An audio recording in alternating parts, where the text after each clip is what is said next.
Hello friends, welcome back to our Parcham IAS.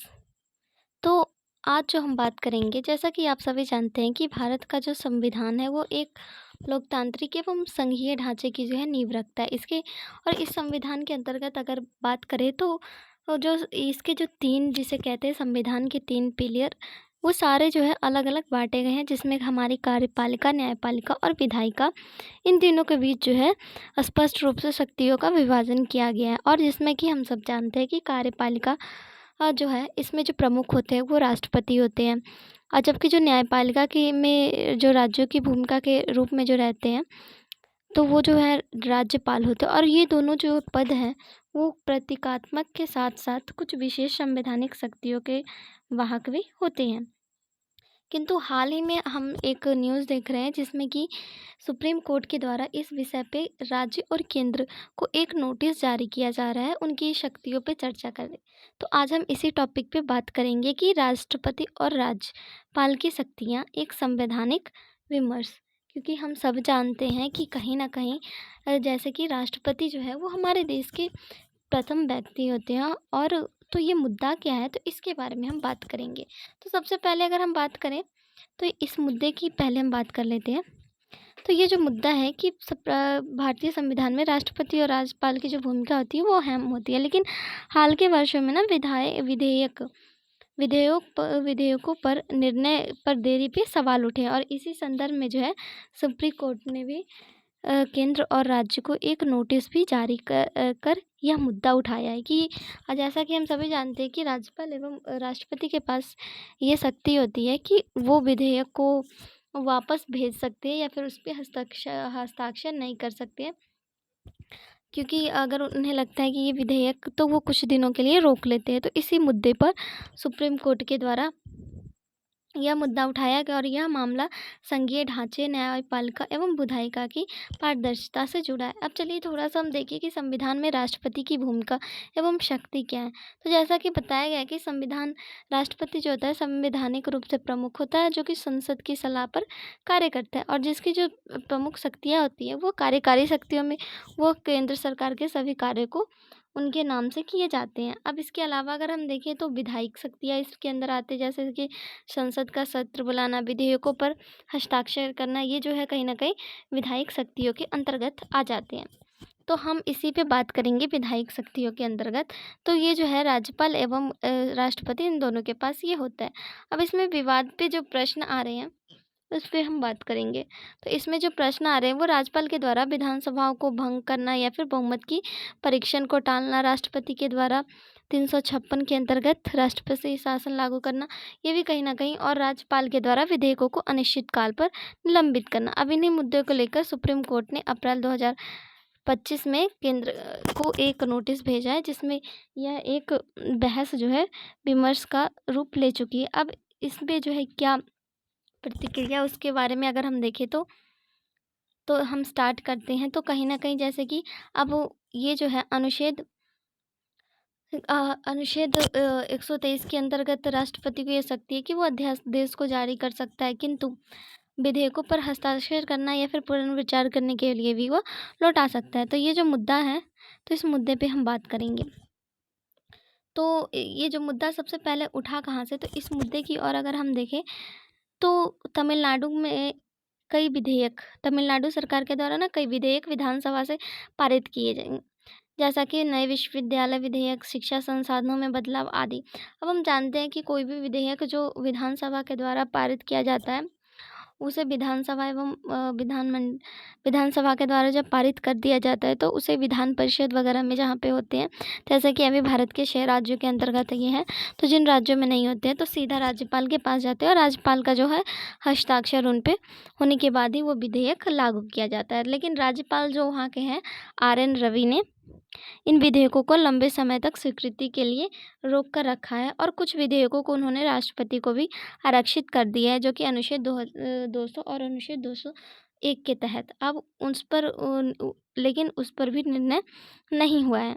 अब इसी के खिलाफ जो है तमिलनाडु की जो सरकार है, उन्होंने सुप्रीम कोर्ट में याचिका दायर की, और उन्होंने कहा है, कोर्ट ने माना है कि यह देरी संविधान की आत्मा के खिलाफ है। तो ये मुद्दा यहीं से उठता है जिनमें कि है इस मुद्दे पे अगर हम बात करें तो 2025 में सुप्रीम कोर्ट ने इस पर जो फैसला लिया था। सुप्रीम कोर्ट का मानना है कि राज्यपाल जो है विधेयकों को अनिश्चित काल तक लंबित नहीं कर सकते हैं, ठीक है। और इसके अलावा उन्होंने कहा था कि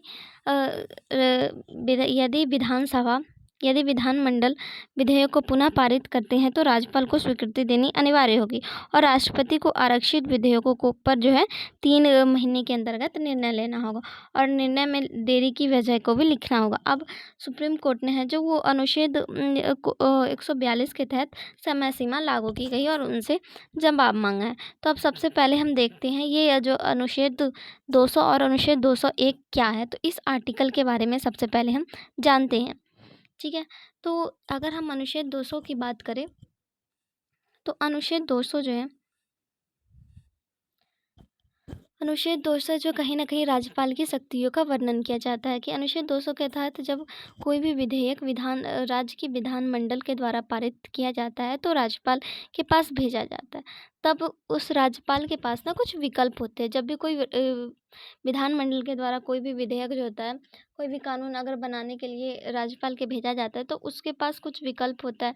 वो विधेयक को मंजूरी देना या फिर विधेयक को वापस भेज देना पुनर्विचार के लिए, या फिर विधेयक को राष्ट्रपति के पास भेज देना, आरक्षित करना। यदि वह संविधान या राष्ट्रहित से संबंधित है तो उसे वो राष्ट्रपति के पास भी भेज सकता है। और साथ ही साथ ये भी ध्यान रखा जाता है कि यदि विधानमंडल में वापस भेज देने से ये दोबारा पारित हो सकता है, फिर वो राज्यपाल उसे नहीं रोक सकते। इसलिए वो क्या करते हैं कि विधेयक को कुछ समय के लिए रोकते हैं। अब 2001 के तहत ये तो 2000 में हमने 200 में के अंतर्गत हमने देख लिया कि ये राज्यपाल की शक्तियों के अंतर्गत आता है।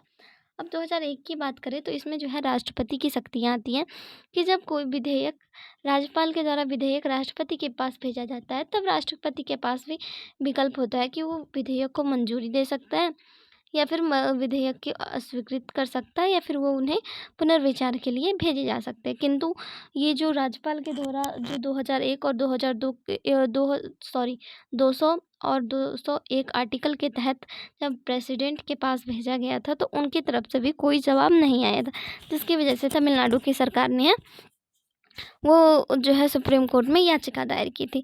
अब अगर हम आगे बात करें तो इसमें जो मेन चर्चा का जो विषय है वो तो हमने देख लिया 2001 और 2002। अब हम 200 और आर्टिकल 201। अब अगर हम बात करें तो अनुच्छेद 143। अब ये क्या है तो आर्टिकल 143 राष्ट्रपति के द्वारा सुप्रीम कोर्ट से राय मांगना, ठीक है।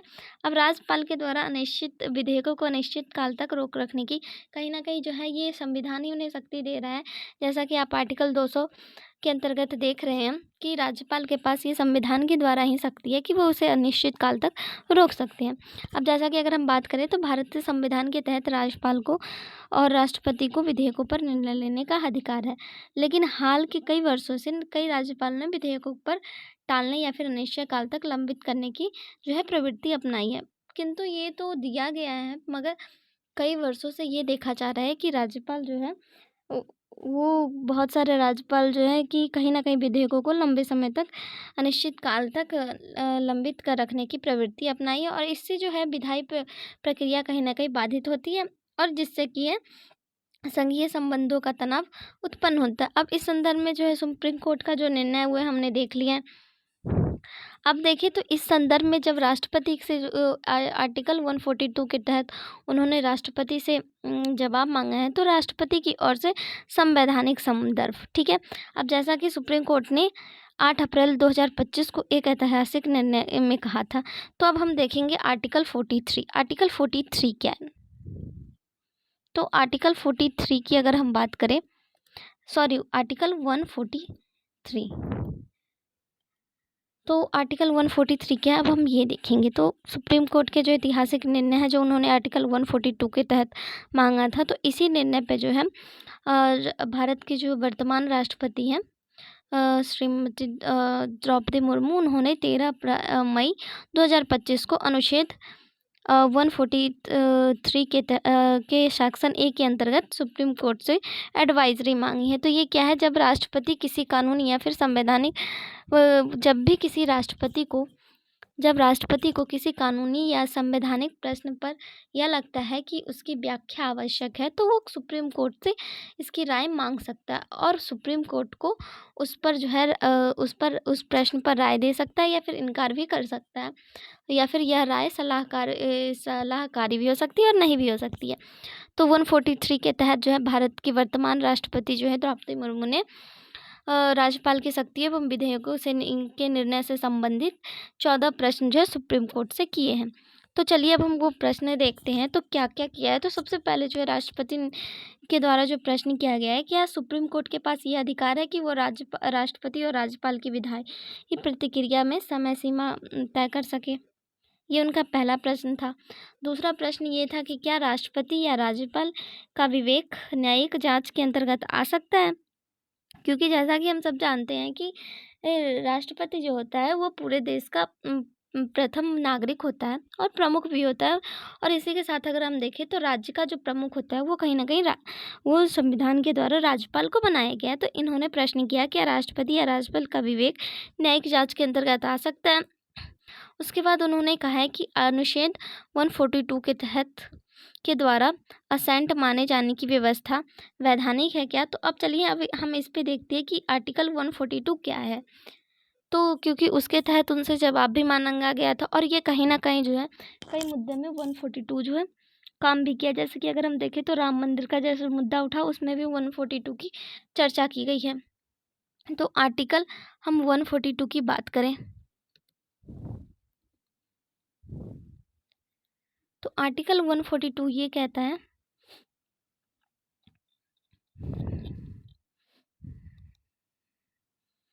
तो चलिए पहले इसे देख लेते हैं, उसके बाद हम आर्टिकल 142 की बातों पे चर्चा करेंगे। तो इसमें फिर क्या कहा जा रहा है, क्या कोर्ट जो है वो राज्यपाल या फिर राष्ट्रपति को सलाह दे सकता है। क्या कोर्ट राज्यपाल या राष्ट्रपति का यह निर्देश दे सकता है कि वो कब तक कोई विधेयक अस्वीकार करे या फिर स्वीकार करे। तो इसमें जो है राष्ट्रपति ने उनसे ये भी प्रश्न किया है कि क्या कोई भी कोर्ट राष्ट्रपति या फिर विधेयक को ये सलाह दे सकता है कि वो किसी भी आर्टिकल को कब तक स्वीकार करे और कब अस्वीकार कर दे। इसी के साथ उन्होंने ये भी कहा है कि क्या यह निर्णय जो है संविधान सभा के अनुच्छेद जो है 74 के सेक्शन 1 के अंतर्गत जो दिया गया है कि राष्ट्रपति मंत्रिपरिषद की सलाह के विरुद्ध है। ये भी उनके द्वारा प्रश्न किया गया था। और उनके द्वारा जो लास्ट का प्रश्न है, क्या न्यायपालिका का ऐसा हस्तक्षेप संविधान की मूल संरचना को प्रभावित करता है। तो इसमें ये भी कहा गया है। तो चलिए अब हम देखते हैं कि सेक्शन 142 क्या कह रहा है। तो अगर हम सेक्शन 142 की बात करें तो सेक्शन 142 के तहत ये कहा जा रहा है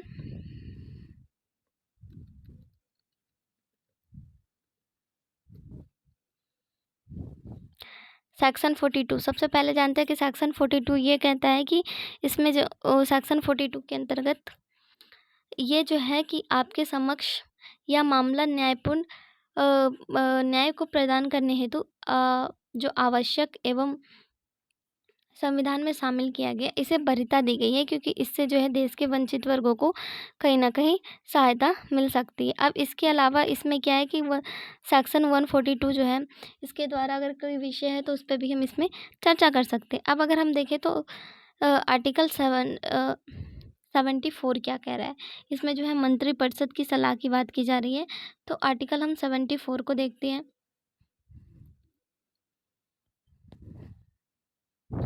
तो अगर आर्टिकल 74 की अगर हम बात करें तो ये जो है संविधान का एक अनुच्छेद है जो राष्ट्रपति को सहायता एवं सलाह देने के लिए मंत्रिपरिषद के गठन से संबंधित है। अब आर्टिकल 74 के सेक्शन ए में कहा गया है कि राष्ट्रपति को सलाह देने के लिए प्रधानमंत्री की अध्यक्षता में एक मंत्रिपरिषद होगी, जिसको सलाह के अनुसार राष्ट्रपति मंत्रिपरिषद के सलाह के अनुसार ही कार्य करेगा।